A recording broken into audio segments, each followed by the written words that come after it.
안녕하세요. 투자자와 지성인을 위한 이야기 공간 돈다방입니다. 돈다방에 오신 여러분을 환영합니다.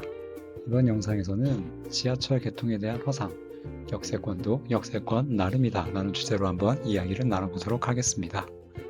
대부분 지하철역이 생기면 가격이 오른다, 무조건 오른다라고 생각을 하시는데요. 과연 정말 그래 왔는지 세 가지 노선 개통 사례와 주변 아파트 가격 변화를 통해 한번 살펴보도록 하겠습니다. 수인 분당선과 신분당선, 4호선 진접 연장선과 8호선 별내 연장, 마지막으로 7호선 성남 연장 이 세 가지 경우 과연 지하철 개통이 아파트 가격에 어떤 영향을 줬는지 정말 상승을 했는지 살펴보도록 하겠습니다. 자, 먼저 수인 분당선과 신분당선입니다. 수인 분당선은 2013년 11월에 망포에서 수원 구간 개통을 했습니다. 그리고 이 이전 1년 전인 2012년에는 망포에서 기흥 구간 개통을 했습니다. 그래서 이 시점이 되면 이제 수원역에서 왕십리까지 갈 수가 있게 된 거죠. 네, 역세권이 되었다는 겁니다. 그리고 이 망포동 대표적으로 가져온 단지가 그대가 프리미어란 단지인데요. 위치를 보시면 망포역 바로 옆이란 걸 확인할 수가 있습니다. 자, 이 아파트의 시세를 한번 보면 수인분당선 개통을 했습니다. 했음에도 네, 거의 안 오르죠. 네, 거의 지지부진 오르긴 하지만 크게 오르지 않았다. 뭔가 그런 드라마틱한 상승은 없었다라는 걸 확인할 수가 있습니다. 자, 다음은 광교 한번 보겠습니다. 자, 광교는 신분당선이 가죠.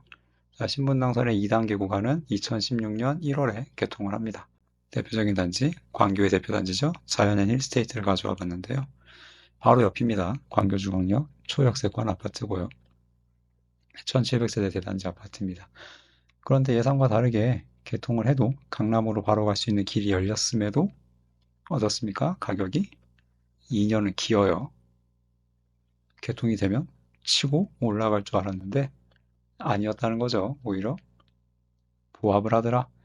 2년 지난 다음에 본격적인 상승장이 펼쳐진다라는 겁니다. 그리고 상승장이 펼쳐졌을 때 어떻습니까? 두 단지 둘 다 오르긴 하지만 갭은 엄청난 차이를 보이게 된다. 자, 이 사례를 통해 우리 두 가지 알 수 있죠. 첫 번째, 지하철이 개통했다고 해서 가격이 바로 오르지 않는다. 두 번째, 오를 때 상승폭이 어떻다? 네, 수인분당선과 신분당선. 물론 이 두 가지 노선의 차이 때문은 아닐 거예요. 망포와 광교라는 지역이 가진 본질적인 차이가 수원 내에서 위기가 있기 때문에 이 영향이 더 크겠지만 그래도 노선의 중요도를 보자면 네, 수인분당선보다는 신분당선 쪽이 훨씬 더 나은 노선이라고 우리가 평가를 하고 있죠. 이 영향 역시 없진 않을 것이다 라는 걸 알 수 있습니다. 다음 사례 넘어가 보도록 하겠습니다. 자, 두 번째 4호선 진접 연장과 다산 지금지구에 대한 내용입니다. 처음에 가져온 금강 펜테리움 아파트 같은 경우는 4호선 진접역 역세권에 있는 아파트입니다. 두 번째, 세 번째로 가져온 다산 한강 반도 유보라, 다산 펜테리움 리버 테라스 같은 경우는 다산 신도시에 있는 아파트이긴 하지만 비역세권 아파트라고 볼 수 있습니다. 자, 그럼 이 두 아파트의 차이를 한번 살펴보도록 하겠습니다. 자, 2023년 3월 4호선 진저선이 개통을 합니다. 자, 개통을 했는데 가격이 어떻습니까? 역세권에 있는 금강 펜테리움 아파트 가격이 오히려 떨어집니다. 네, 다른 아파트도 마찬가지예요. 비역세권 아파트도 이 기간 떨어집니다. 떨어진 이유 아시죠? 네, 본격적인 하락 하락 구간이었기 때문입니다. 역세권도 가격을 피할 수 없었다라는 거고요. 자, 이유를 보도록 하겠습니다. 자, 이유. 2022년 12월부터 현재 한 2년까지 가격 변화인데요. 역세권인 금강 펜테리움 어떻습니까? 지금 가격 차이가 없어요. 없습니다. 오히려 비역세권이었던 이 다산 신도시에 있는 이 두 아파트들 오히려 이 두 아파트들은 조금이나마 오르고 있습니다. 이걸 통해 봤을 때 여러분들, 역세권인데 가격이 안 오르네. 오히려 아닌 곳이 더 오를 수도 있네. 라는 사실을 아실 수가 있습니다. 다음 사례 한번 보도록 하겠습니다. 자, 이번엔 얼마 안 됐죠? 네, 8호선 별내 연장 작년입니다. 2024년 8월 개통을 했습니다. 그리고 이걸 통해 대표적으로 수혜를 본 곳이 다산 신도시죠. 진건지구 다산역 바로 옆에 있는 아파트들입니다. 초근접 아파트들은 임대거나 아직 매매가 안 되거나 그런 상황이고요. 좀 멀리 있는 아파트들이 지금 거래가 되죠. 다산 롯데캐슬, 이편한 세상 다산 이런 아파트들인데요. 보시면 알겠지만 가격이 어떻습니까? 거의 여기도 변화가 없습니다. 네, 약간 오르긴 했습니다만 거의 변화가 없다. 네, 역세권 됐지만 개통을 했지만 이게 바로 영향을 주지 않고 있다라는 걸 확인할 수가 있습니다. 자, 마지막 세 번째 사례입니다. 7호선 성남 연장 그 주변 산곡역 인근입니다. 인천이죠. 네, 성남 연장 인천이고요. 산곡역도 부평구 지역입니다. 아파트 위치 한번 보겠습니다. 자, 7호선 상곡역 중심으로 해서 이편한 세상, 부평 그랑힐스 5,000세대 대단지죠. 2023년 입주한 신축이고요. 청천 푸르지오 대단지입니다. 2200세대인데 구축이에요. 1998년 입주입니다. 자, 쌍용 더 플래티넘 이 아파트도 2021년 입주한 신축 아파트입니다.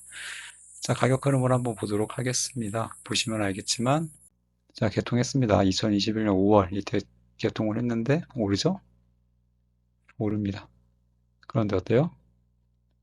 이내 떨어지죠. 네, 하락장 맞고 못 버티고 역세권이어도 떨어진다는 겁니다. 그럼 이때 역세권이어서 올랐느냐? 이게 과연 7호선 개통의 효과인가? 발레를 한번 가져와 봤습니다. 자, 이거 같은 경우는 청라죠? 네, 청라. 역세권이란 아파트가 사실 없죠, 지금. 네, 공항철도 청라역이 있긴 하지만 너무 먼 곳에 있어서 좀 이용하기 어려운 상황인데요. 청라 같은 경우도 어떻습니까? 비슷한 시기 가격이 엄청 올랐죠. 그래서 이 지역 산곡역 주변에 오른 아파트 가격이 역세권이라서 오른 건 아니구나. 지하철이 개통되었다고 오른 건 아니었구나. 라는 사실을 알 수가 있습니다. 자, 그러면 오늘 살펴본 내용 정리해 보도록 하겠습니다. 첫 번째, 지하철이 개통한다고 해서 역이 생긴다고 해서 무조건 가격이 오르는 것은 아니다. 네, 지금까지 살펴본 노선을 통해 알 수가 있었습니다. 오히려 가격이 떨어지는 경우도 있었고 유지가 되는 경우도 있었습니다. 두 번째, 지하철이라고 다 같은 지하철이 아니다.